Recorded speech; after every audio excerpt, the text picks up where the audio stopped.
দূর থেকে ভবনটি দেখলে সাদামাটা মনে হবে, খুব একটা রহস্যময় মনে হবে না। তবে এর দেয়ালে লাগানো একটি নামফলক আপনার অনুসন্ধানী মনকে খানিকটা নাড়া দেবে। সেখানে শ্বেতপাথরে লেখা আছে ফ্রিম্যাসন্স হল 1910। অর্থাৎ এই ভবনটি প্রায় 110 বছর আগে নির্মিত। গেল কয়েক বছরে দেশের কয়েকটি গণমাধ্যমে এই ফ্রিম্যাসন্স হল নিয়ে প্রতিবেদন লেখা হয়েছে। সেখানে দাবি করা হয়েছে এটা আসলে ইহুদিদের একটি ক্লাব। বিশ্বের বিভিন্ন দেশে এ নামে তাদের ক্লাব রয়েছে। সেখানে তারা অবসরে মিলিত হয়ে আড্ডা, খেলাধুলা, ধর্মীয় আলোচনা ও সাংস্কৃতিক কর্মকাণ্ড চালিয়ে থাকেন। ইহুদি সম্প্রদায়ের লোকজন ছাড়া এই ক্লাবে কেউ প্রবেশ করতে পারতেন না। উপমহাদেশে সর্বপ্রথম ফ্রিম্যাসন্স প্রতিষ্ঠিত হয় 1729 সালে কলকাতার ফোর্ট উইলিয়াম দুর্গে, আর ঢাকায় 1910 সালে এই ফ্রিম্যাসন্স হল প্রতিষ্ঠিত হয়। এছাড়া সিলেট, চট্টগ্রাম সহ বেশ কয়েকটি শহরে ফ্রিম্যাসন্স হল প্রতিষ্ঠিত হয়েছিল।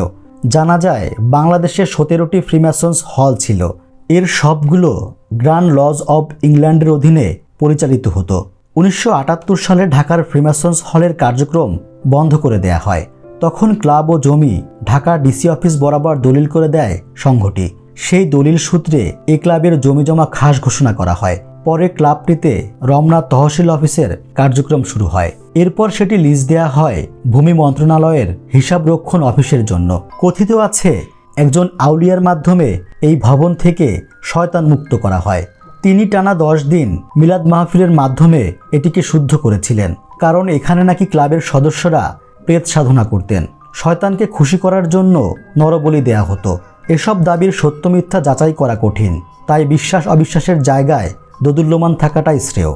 বাংলায় ইহুদি সমাজ গড়ে উঠেছিল মূলত কলকাতাকে কেন্দ্র করে। গুটি কয়েক ইহুদি পরিবার ওই সময়ে পূর্ববঙ্গে থিতি হয়েছিল। দেশভাগের সময় পশ্চিমবঙ্গে ইহুদির সংখ্যা ছিল প্রায় 4000। অন্যদিকে পূর্ববঙ্গে বাস করতেন 135 জন ইহুদি। এসব পরিবারের সদস্যরা ব্যবসা বাণিজ্য সহ নানা পেশায় যুক্ত ছিলেন।